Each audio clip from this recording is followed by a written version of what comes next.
Kabylie.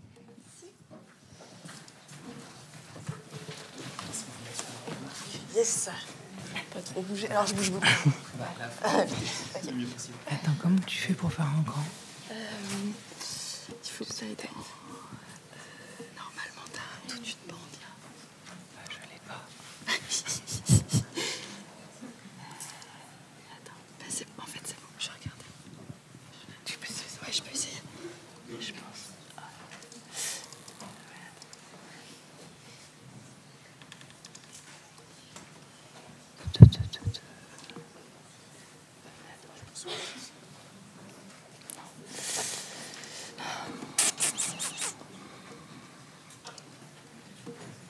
Est-ce que là, ça passe comme ça?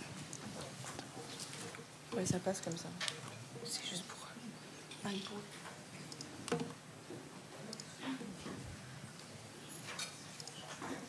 C'est vrai que souvent ça, je sais pas comment ça marche. Ah oui, peut-être celle-là. Ouais. Voilà. Je te fais signe juste. Ouais.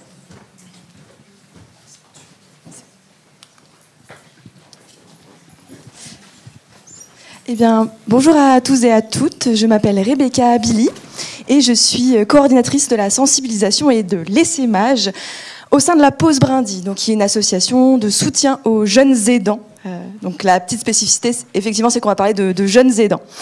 En termes, donc globalement, mon intervention, ce sera de vous présenter le sujet des jeunes aidants et de vous expliquer un peu comment fonctionne la Pause Brindille, quelles sont nos actions pour que vous puissiez, si vous observez dans les familles qui entourent les personnes que vous accompagnez, des jeunes aidants, que vous puissiez les orienter au mieux et peut-être avoir ce réflexe de repérage de ces jeunes qui sont aujourd'hui assez invisibles en France. Voilà. En termes d'introduction, du coup, juste pour vous préciser que donc moi, je ne suis pas du tout une soignante, ni une professionnelle du soin ou du social. Et la Pause Brindille, d'ailleurs, n'est pas une association de professionnels du soin ou du social. On est plutôt une association de personnes concernées. Et donc, pour ma part, j'ai eu un papa malade quand j'étais au lycée et en études supérieures. Et c'est aussi avec ce parcours-là que j'ai rejoint la Pause Brindille. Mais ça, il faut bien l'avoir en tête. Le soutien, la proposition qu'on fait n'est pas celle... que d'autres structures peuvent faire. En tout cas, elle peut être complémentaire, mais elle est bien différente. Et je parle très vite, et je bouge beaucoup. Donc voilà, accrochez-vous. Si vous avez des questions, bien sûr, je les prendrai. Il n'y a pas de problème. Mais ça, c'est ma petite introduction. Voilà.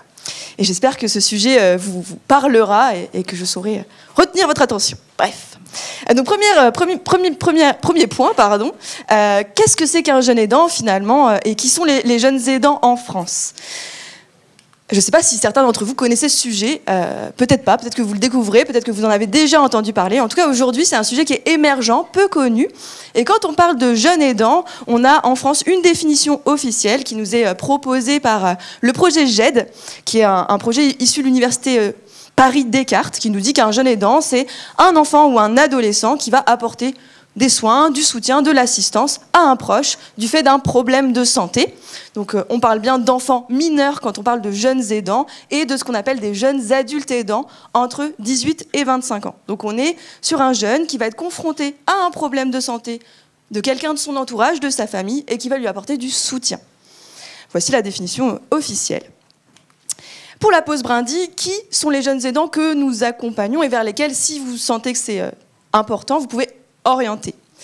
Nous, à la Pause Brindille, on accueille des jeunes de 7 à 25 ans, donc autant des jeunes aidants mineurs que des jeunes adultes aidants, environ. Voilà, si vous avez un jeune de 26 ou 27 ans, vous pouvez quand même l'orienter vers nous. On accueille des jeunes qui sont confrontés à tout type de problèmes de santé, donc ça peut être une maladie, un handicap, ça peut être une addiction aussi. Donc on est vraiment une association transpathologique de ce point de vue-là.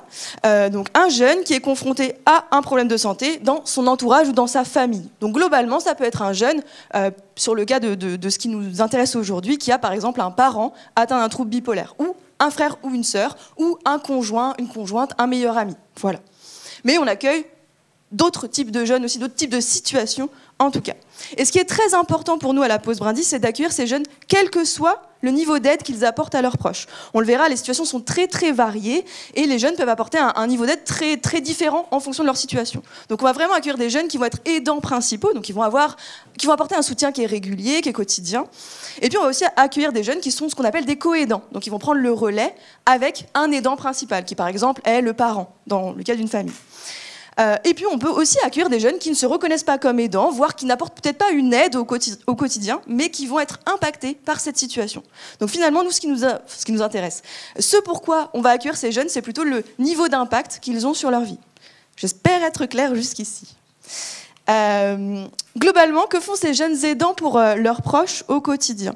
Ils vont apporter une variété d'aides suivant la situation du proche, suivant le niveau d'aide qui lui est d'ailleurs par ailleurs donnée, et ils vont faire des actions très très variées. Les deux premières et celles qui sont les plus régulièrement faites par les jeunes, c'est le soutien émotionnel. Donc c'est des jeunes qui vont apporter un soutien moral à leurs proches, qui vont les rassurer, qui vont les réconforter, qui vont leur parler, qui vont les appeler pour vérifier que tout va bien, etc. Ça, c'est un soutien qui finalement est très présent dans une vie, mais assez peu concret. Et donc ces jeunes ne vont pas forcément se dire qu'ils sont aidants quand ils apportent ce soutien-là. Ça, il faut le garder en tête parce qu'on le verra par la suite, mais c'est très difficile pour ces jeunes de se reconnaître comme aidants. Ensuite, la deuxième aide qu'ils apportent le plus fréquemment, c'est une aide dans les tâches du quotidien. Donc, par exemple, prendre soin des petits frères et des petites sœurs, aller les chercher à l'école, faire les courses, le ménage, etc. Parce qu'un parent, parce que la situation de la famille fait qu'ils ont besoin de prendre ce rôle-là. Et ensuite, ce sont des jeunes qui vont aussi apporter parfois une assistance physique ou une assistance dans les soins, aider à prendre les médicaments, prendre les rendez-vous, etc., etc. Une assistance administrative dans certains cas et parfois une aide financière, en tout cas pour les plus âgés. Mais de nouveau, comme je le disais au départ, finalement, ce qui nous intéresse à la pause Brindis, ce n'est pas forcément le niveau d'aide qu'ils apportent à leurs proches, mais plutôt comment ils sont impactés par cette situation. Et l'aide apportée par ces jeunes aussi, et qui nous est très chère dans notre association, c'est une aide comportementale. Ce sont des jeunes qui vont adapter leur comportement à la situation à laquelle ils font face. Donc, par exemple, ils vont s'invisibiliser, ils vont se mettre de côté, ils ne vont pas rajouter de charge parce que la famille ou le parent a déjà des difficultés. Ça peut être une aide comportementale apportée à sa famille et qui est peu remarquable, on va dire. Enfin, en tout cas qui se fait peu remarquer. En France, quelques chiffres sur les jeunes aidants. Déjà, il faut avoir en tête que c'est un sujet qui est émergent, donc qui est peu étudié. Mais donc il y a peu de chiffrage et peu d'études sur ce public-là. Et par ailleurs, donc, il y a peu de repérage de ces jeunes, parce que c'est une thématique qui n'est pas traitée parmi les jeunes, et puis il y a peu de repérage aussi au niveau des professionnels qui entourent ces jeunes, des adultes qui vont être autour d'eux, par exemple les profs en éducation nationale ou les professionnels du soin qui s'occupent de leurs proches, en l'occurrence. Donc il y a peu de repérage, et ça c'est un problème, parce que ce sont des jeunes, on le verra par la suite, qui sont à risque, qui ont des difficultés au quotidien. Mais ce que nous disent les études aujourd'hui, c'est qu'il y a quand même un grand nombre de jeunes concernés. On les estime à peu près à 1 million en France, qui représente, pour vous donner un ordre d'idée, sur la tranche d'âge des lycéens, par exemple, 14% des lycéens. Donc ça représente 3 à 4 jeunes dans chaque classe. Alors évidemment, on est sur toutes ces pathologies-là. Donc évidemment, dans le cas aujourd'hui, c'est pas forcément... tous ces jeunes ne sont pas forcément dans cette situation-là, mais ça reste que c'est un public qui est quand même très important. Donc comme je le disais, et pour continuer sur cette idée, ce sont des jeunes qu'il est difficile de repérer, de reconnaître. Déjà, ce terme-là, jeune aidant, n'est pas connu. Vous pourrez y réfléchir si vous avez déjà entendu parler de ce terme, ou voilà, si vous le découvrez aujourd'hui. Mais finalement, moi, quand j'interviens dans une classe, c'est un terme que les jeunes ne connaissent pas et que pour beaucoup d'adultes ne connaissent pas non plus. L'expression jeune aidant, elle n'est pas toujours adaptée aussi à la vie de ces jeunes. Et donc, ils ne vont pas forcément identifier qu'ils sont jeunes aidants, même quand ils savent que ça existe. Pour plein de raisons. Souvent, ils imaginent que les aidants, ce sont d'autres personnes, par exemple des soignants, où ils vont se dire « j'en fais pas suffisamment pour être aidant ». Ils vont beaucoup minimiser leur vécu. Et donc, pour toutes ces raisons-là, ça peut être difficile de se reconnaître comme aidant quand on est un jeune. Voilà, quelques chiffres encore. Juste pour vous dire que finalement, quand on parle de jeunes aidants, en majorité, on parle de jeunes aidantes, comme pour le sujet des aidants adultes, en tout cas de toute génération. C'est un rôle qui touche principalement les filles et les jeunes femmes, donc à 74% selon les études que nous avons. Et c'est un sujet finalement de charge mentale, puisque ces jeunes vont consacrer du temps, de l'énergie à un proche, souvent au détriment de leur propre vie scolaire, de leur propre vie sociale, de leurs loisirs, de leur construction personnelle. Et sur ce sujet-là, moi je m'appuie sur un chiffre de la dernière étude à date, qui est l'étude du Crédoc Massif, qui nous dit qu'un jeune aidant sur 5 consacre plus de 3 heures par jour à soutenir son proche. Voilà. Donc finalement, maintenant qu'on a dit que ce sont des jeunes qui sont nombreux, qu'ils ne sont peu repérés.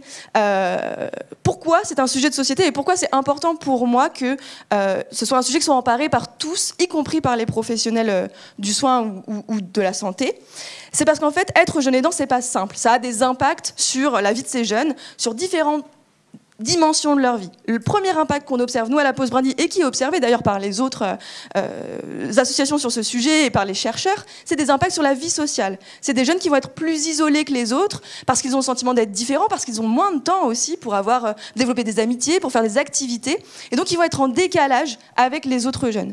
Ils vont aussi avoir du mal à parler de leur situation parce qu'ils sont gênés, parce qu'ils ont honte, parce qu'ils ont peur du regard des autres, des moqueries, etc. Donc, pour toutes ces raisons-là, ce sont des jeunes qui vont s'isoler.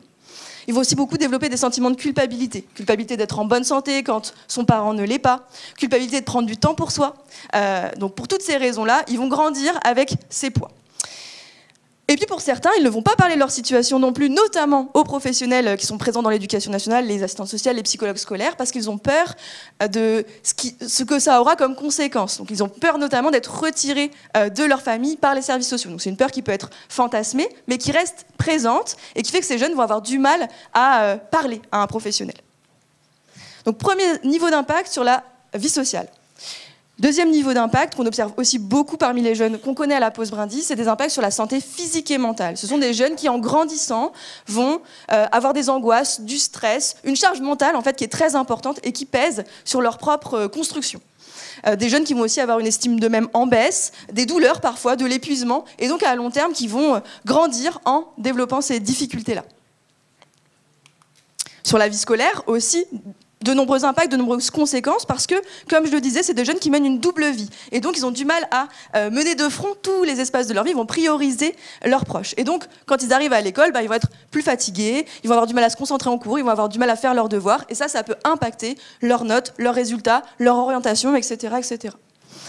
Ce sont des jeunes qui aussi peuvent connaître du harcèlement scolaire, on l'a dit sur la notion de peur du jugement, des moqueries, etc. C'est des jeunes qui vont beaucoup, malgré tout, subir les moqueries, le jugement, parce qu'ils sont différents, peut-être plus matures que les autres, et qu'ils viennent d'une famille qui est différente aussi.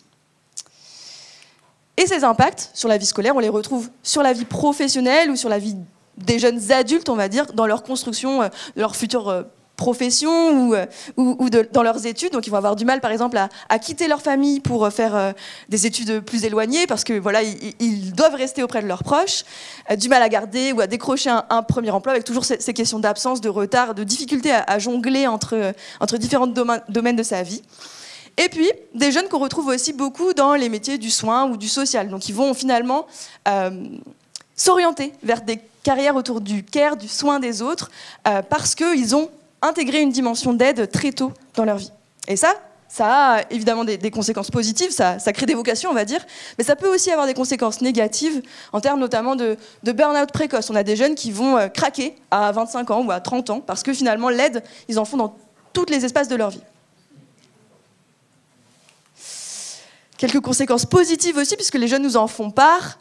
C'est des jeunes qui peuvent être plus matures que les autres, donc qui peuvent être fiers de la maturité qu'ils ont acquise, qui peuvent avoir développé un sens des responsabilités, de l'autonomie, un sentiment d'être utile pour les autres, pour leurs proches, pour la société, de donner du sens à leur vie par ce rôle qu'ils ont. Un regard différent sur la vie et le handicap aussi, puisque ce sont des jeunes qui sont très tôt confrontés à la maladie, au handicap, et qui donc vont avoir une forme de non-jugement, de bienveillance et de compréhension de ces problématiques-là. Et ça, ils le mettent souvent en avant. Je passe. Oui. Est-ce que jusqu'ici, ça va? Est-ce qu'il y a des questions sur ces sujets-là, ou est-ce que c'était relativement clair? Oui. Peut-être que je pourrais la poser à la fin. Oui, comme vous voulez. Sauf si ça correspond à cette partie et que ça vous empêche de bien comprendre la suite, quoi.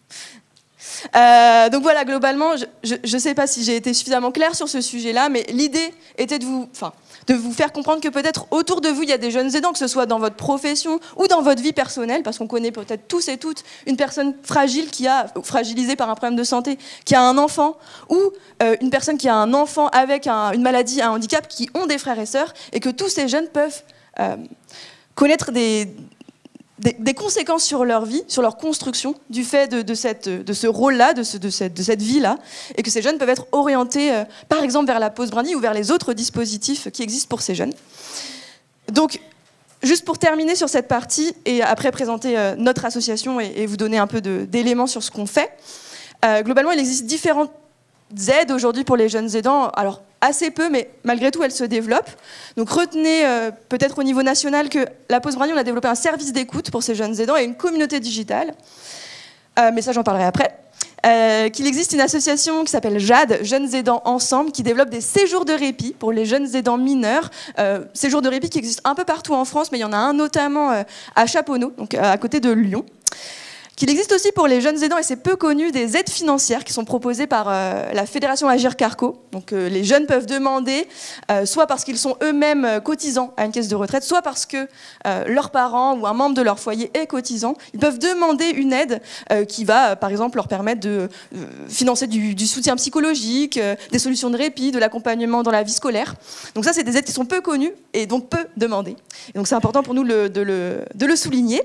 Et dans d'autres cas, donc pour les étudiants aidants, donc seulement pour les jeunes adultes aidants qui sont étudiants et qui sont dans un certain périmètre, donc avec des situations très spécifiques, ces jeunes peuvent faire une demande pour augmenter leur point de charge de bourse. Donc ils peuvent voir, selon leur rôle d'aidant, obtenir 4 points de charge de bourse supplémentaires et donc changer par exemple d'échelon de bourse. Voilà.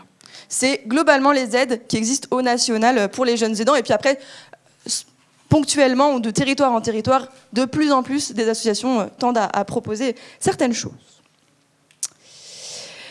Si vous voulez creuser ce sujet pour l'approfondir ou pour avoir une idée de ce qu'est un jeune aidant, sachez qu'à la Pause Brindille, on a recueilli pas mal de vidéos de témoignages, donc vous retrouvez sur YouTube. Vous avez toute une playlist qui s'appelle Ma Parole. Et puis on a fait aussi un podcast qui s'appelle Bien Caché, qui est disponible sur Deezer, Spotify, et qu'on est très présent sur les réseaux sociaux, notamment sur TikTok et Instagram, et qu'on partage beaucoup de témoignages. Donc si ça vous intéresse, ou si vous voulez en parler autour de vous, n'hésitez pas à nous suivre et à regarder ces témoignages-là, parce qu'ils sont beaucoup plus parlants que peut-être une présentation un petit peu descendante. Est-ce que vous pensez connaître des jeunes aidants, du coup, à main levée dans la salle? Ouais, ok. Chouette. Enfin, chouette, je ne sais pas. Mais en tout cas, ça veut dire qu'au moins, ça c'est utile. Donc voilà. Maintenant, l'idée, c'est de présenter nos actions La Pause Brindille, puisqu'on est une association dédiée aux jeunes aidants, pour que vous puissiez, si ça vous semble pertinent, si ça vous semble utile, orienter ces jeunes, que ce soit à Lyon, si vous êtes à Lyon ou alentour, ou au national, si vous connaissez des jeunes qui ne sont pas lyonnais, vers nos différentes actions. Tout d'abord, donc La Pause Brindille, je l'ai dit tout à l'heure, c'est une association qui est une association plutôt de personnes concernées, et ça vient de notre histoire. Elle a été fondée, notre association, par Axel Anderlé, donc qui est maman de 2 enfants, dont une petite fille en situation de handicap, et qui est elle-même malade, qui a plusieurs problématiques de santé, et donc qui a créé l'association avec ce parcours-là, sa connaissance du handicap, enfin je veux dire sa connaissance intime dans son histoire personnelle du handicap, de la maladie, et des jeunes aidants, puisqu'elle a 2 enfants, dont une fille aînée. Et donc Axel, en 2019, quand elle fonde La Pause Brindille à Lyon, l'idée c'était d'accompagner les aidants adultes et les jeunes aidants. Et puis, avec la crise du Covid, la crise sanitaire, en 2020, l'association et les personnes qui l'avaient rejointe à cette époque ont décidé de se recentrer sur les jeunes aidants. Donc, ça fait depuis 2020 qu'on développe des actions essentiellement dédiées aux jeunes aidants. Et aujourd'hui, à partir de cette histoire personnelle, de nombreuses personnes ont rejoint l'association et apportent leur propre énergie, toujours dans cette logique un peu de soutien par les pairs. Donc aujourd'hui, notre mission à La Pause Brindille, c'est de créer une communauté de soutien pour les jeunes aidants. Et les personnes qui portent l'association, c'est d'abord un conseil d'administration qui est composé d'adultes anciens jeunes aidants, et qui est épaulé par toute une série de bénévoles qui s'engagent notamment sur le service d'écoute, mais aussi sur les actions de sensibilisation.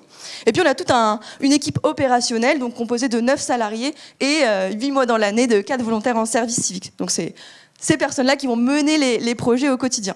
Je l'ai dit tout à l'heure, on n'est pas nous-mêmes des professionnels du soin ou du social. Par contre, on est épaulés par des professionnels. Notamment, on a un psychologue référent qui vient nous apporter une formation et des supervisions. Parce que voilà, c'est un sujet qui peut amener à toucher, à faire écho, notamment parce que pour beaucoup, on est concernés. Et donc, c'est important d'avoir cet étayage-là. La Pause Brindille, on a 4 axes d'action. Donc, on est assez foisonnant, on fait beaucoup de choses. Et je vais vous demander encore un peu d'attention pour vous présenter tout ça. Premier axe d'action de la pause brindille, c'est la sensibilisation. Donc l'idée, c'est de sensibiliser, de faire connaître ce sujet-là pour repérer les jeunes qui sont concernés, qui sont dans cette situation. Donc on va intervenir en présentiel sur Lyon, mais partout où on nous demande finalement, et en digital, notamment sur les réseaux sociaux. En présentiel, ce qu'on propose, c'est des interventions en classe pour sensibiliser directement les jeunes. Donc on va faire des ateliers, des stands en collège, en lycée, pour repérer les jeunes qui sont concernés. On va aussi sensibiliser tous les professionnels des réseaux jeunesse, éducation, médicale, médico-social, pour finalement qu'ils soient sensibles à ce sujet-là et qu'ils puissent orienter des jeunes qu'ils peuvent connaître, mais qu'ils n'avaient pas forcément repérés, vers nos actions. Donc c'est les deux grandes cibles, deux grands publics d'action de sensibilisation de la pause brindille.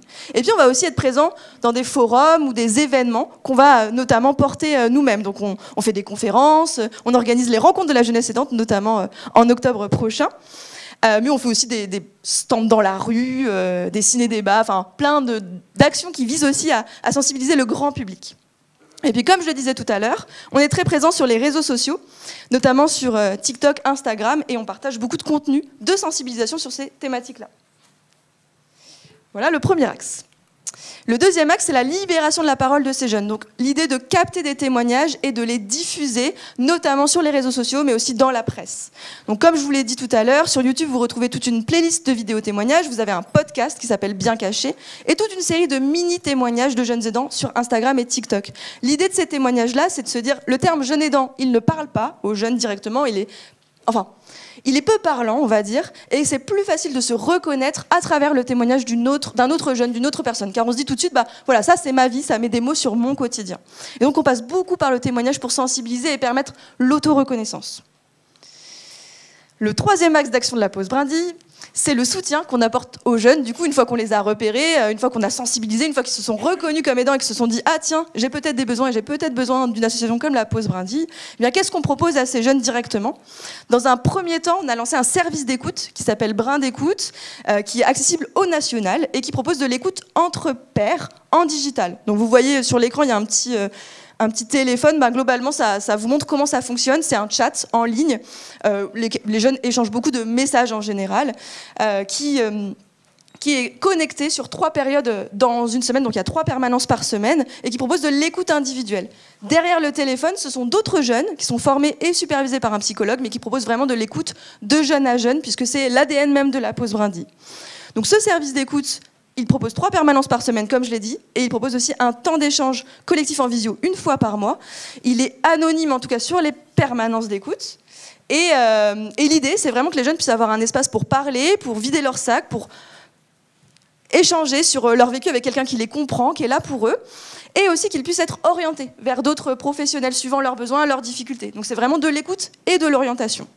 J'ai ramené des flyers, ils sont ici, donc si jamais ça vous intéresse, je les laisserai peut-être sur la petite estrade et vous pourrez en prendre en partant. Voilà. D'ailleurs, vous pouvez en prendre même si vous n'avez pas tout de suite en tête un jeune aidant, parce que ça vous permettra d'avoir une ressource tout de suite si jamais vous en rencontrez un dans votre vie plus tard. Voilà pour le service d'écoute. Donc, un service d'écoute entre jeunes, pour les jeunes par les jeunes, au national et en digital. Donc si vous connaissez des jeunes aidants ailleurs que sur Lyon, vous pouvez toujours les adresser vers ce service d'écoute. En parallèle, sur Lyon, on a toute une programmation d'activités pour les jeunes aidants. Des activités qui sont des temps qui rassemblent un petit groupe de jeunes, qui rassemblent des jeunes sur différentes tranches d'âge, donc les enfants, les adolescents et les jeunes adultes, et qui proposent un format qui mêle un atelier sur une thématique. Ça peut être du sport, ça peut être un atelier créatif, ça peut être un atelier ressourçant, ça peut être une sortie, etc. Donc l'idée, c'est de faire vraiment une activité finalement qu'un n'importe quel jeune pourrait aimer, et d'y associer un temps d'échange. L'objectif, c'est vraiment de permettre la rencontre, le partage, de sortir de son quotidien, de partager un moment entre jeunes. Cette programmation d'activité, elle est mensuelle, donc on en a plusieurs fois par mois, elle est gratuite, sur inscription. Et si vous voulez avoir toutes ces informations-là, vous les retrouvez sur le site internet de la pause brindille, sur un petit flyer que j'ai ramené aussi, et sur notre newsletter. Donc vous pouvez toujours nous suivre par ces biais-là, on va dire. Ce que j'ai oublié de préciser sur le service d'écoute, c'est qu'il est adressé aux 13-25 ans, donc plutôt ados et jeunes adultes, alors que les activités sur Lyon uniquement, aujourd'hui en tout cas, sont ouvertes à partir de 7 ans, donc pour des enfants. On a un autre projet, je l'ai dit, on fait beaucoup de choses, on est assez foisonnant. L'idée, c'est de ce projet qui s'appelle Ambassade Brindy. Et là, l'idée, c'est de créer des espaces d'écoute et d'échange qu'on appelle des safe places en milieu scolaire pour les jeunes aidants. Donc, on va venir s'implanter dans un établissement scolaire avec lequel on conventionne, donc par exemple un collège, un lycée, et on va sensibiliser les élèves, les professionnels, puis créer régulièrement des temps pour ces jeunes aidants et pour d'ailleurs les jeunes que ça intéresse aussi, parce que c'est ouvert à tout type de jeunes. Donc, c'est des temps qui se matérialisent souvent par des permanences ou par des temps d'échange. Et les jeunes viennent, échangent entre eux et aussi peuvent monter des projets sur ces thématiques-là ou les thématiques annexes. On a aujourd'hui 5 établissements scolaires conventionnés, plutôt sur la métropole de Lyon. Le dernier axe d'action de la pause Brindy, et j'en ai presque fini, c'est le développement d'une communauté de jeunes aidants. Donc c'est la mission de notre association. Cette communauté, elle passe par le digital, avec le développement d'une communauté digitale, notamment sur Instagram et TikTok. J'ai beaucoup parlé réseaux sociaux, mais ça nous permet de toucher les jeunes plus facilement et de leur offrir un espace qui est porte d'entrée finalement pour eux, où ils peuvent venir, peuvent trouver des ressources immédiatement. Donc sur Instagram notamment, vous retrouvez des témoignages, j'en ai parlé, mais aussi des conseils, des astuces, des informations et un canal de discussion entre jeunes aidants qui est composé d'une 40aine de jeunes aujourd'hui et qui échangent entre eux quotidiennement. Et ça, c'est modéré par la pause Brindy. Donc c'est un autre espace digital national que vous pouvez proposer à des jeunes aidants, si ça les intéresse évidemment. À terme, l'objectif de la pause Brindy, c'est de développer une application donc qui sortira des réseaux sociaux. C'est dans les cartons, c'est pas pour tout de suite, mais peut-être qu'un jour ça arrivera. Enfin, je l'espère en tout cas. Et la deuxième action sur cet axe faire communauté, c'est la création d'un festival qui a lieu tous les 2 ans sur Lyon, qui s'appelle le Tribu Brindy Festival, qui accueille un grand groupe de jeunes aidants. L'objectif, c'est de les rassembler, d'avoir un espace vraiment communautaire, mais en présentiel pour ces jeunes. La dernière édition à date, c'était 2024, le 6 juillet. On a accueilli 130 jeunes. Et pour vous donner un ordre d'idée, il y a des ateliers, des temps collectifs, des food trucks, un DJ set, un temps de témoignage, un espace chill et de ressources. Enfin voilà, vraiment un festival pour les jeunes, mais pour les jeunes aidants. Et la prochaine édition, ce sera 2026, donc le 4 juillet 2026. Voilà. Quelques photos du festival pour vous donner un aperçu, mais vous pouvez retrouver l'after movie sur les réseaux sociaux de la pause Brindy. Et puis, pour terminer, peut-être... ah oui, non, avant de terminer. Donc, je vous ai parlé des rencontres de la jeunesse aidante qui auront lieu le 9 octobre, et donc c'est l'actualité de la pause Brindy, on va dire. Donc, je vous donne rendez-vous, si vous êtes disponible, que ça vous intéresse, que vous avez encore envie d'entendre parler de la pause Brindy et des jeunes aidants, à venir aux deuxièmes rencontres de la jeunesse aidante qui auront lieu le 9 octobre, de 14h à 20h, au CCVA à Villeurbanne, ou en streaming, accessible depuis chez vous, de partout. Donc voilà, n'hésitez pas à vous inscrire, c'est gratuit et ça va être, je pense, très riche.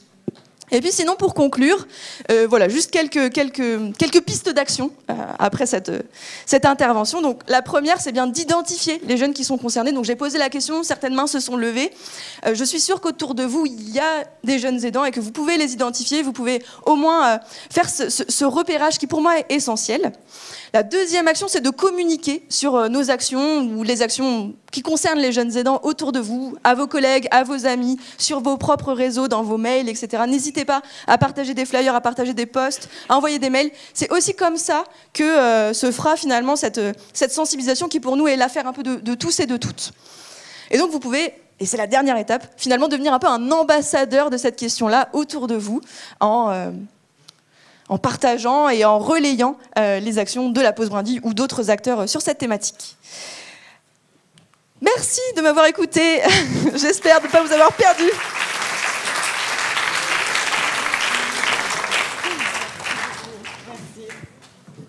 Merci beaucoup.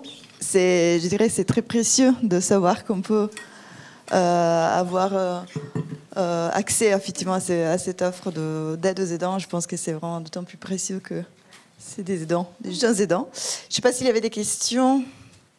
Ouais.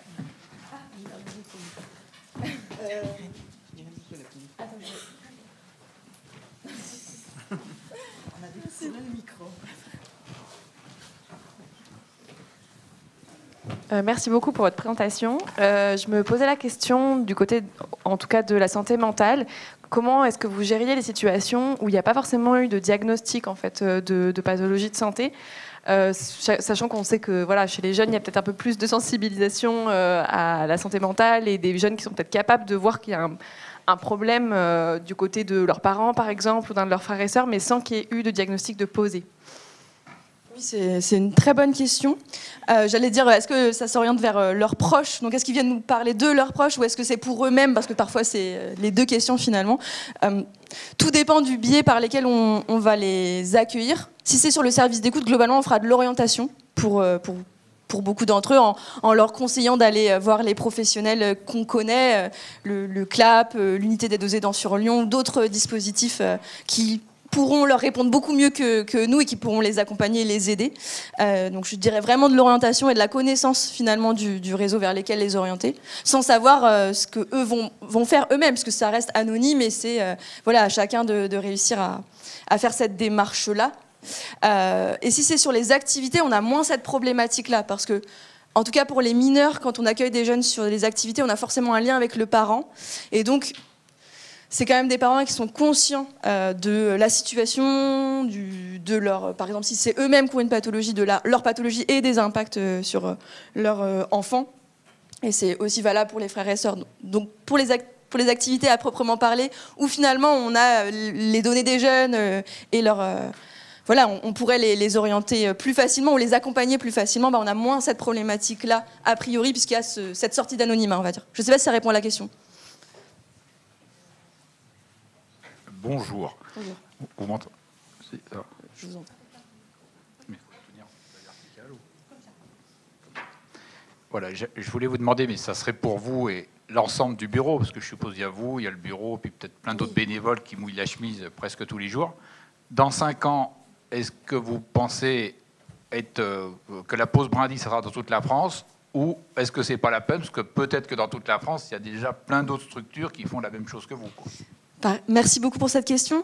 En fait, il n'y a pas beaucoup d'actions, d'associations, de structures dans d'autres départements. Il y a 2 structures en France, globalement, la Pause Brindille sur Lyon et l'association JAD qui est parisienne. Et territorialement, il existe quelques structures qui commencent à apporter ce projet-là. Donc, pour moi, c'est évidemment essentiel de développer d'autres actions pour les jeunes aidants partout en France. Et ensuite, la question qui est posée, c'est celle de l'essaimage, finalement, de la pause brindille, qui est une question tout à fait pertinente, puisqu'on a été financé, soutenu, accompagné par la France s'engage, justement dans une logique de changement d'échelle. Et nous, notre démarche aujourd'hui, c'est pas de créer des antennes de la pause brindille dans d'autres territoires, mais plutôt justement de s'appuyer sur des partenaires qui souhaitent développer des projets pour les jeunes aidants sur leur territoire et d'être en ressources pour eux, donc de les accompagner, de les former, de leur partager nos outils et nos réflexions et notre expérience finalement pour leur permettre de développer leurs projets par eux-mêmes.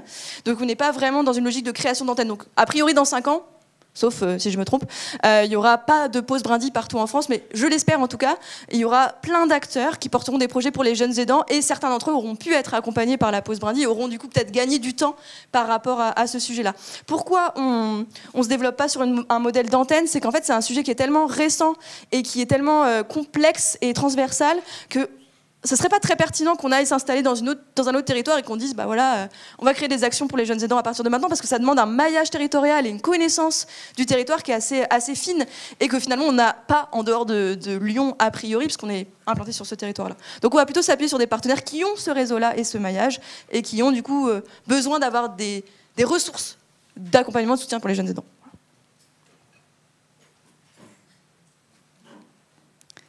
C'est fini les questions? Merci beaucoup en tout cas. Merci beaucoup.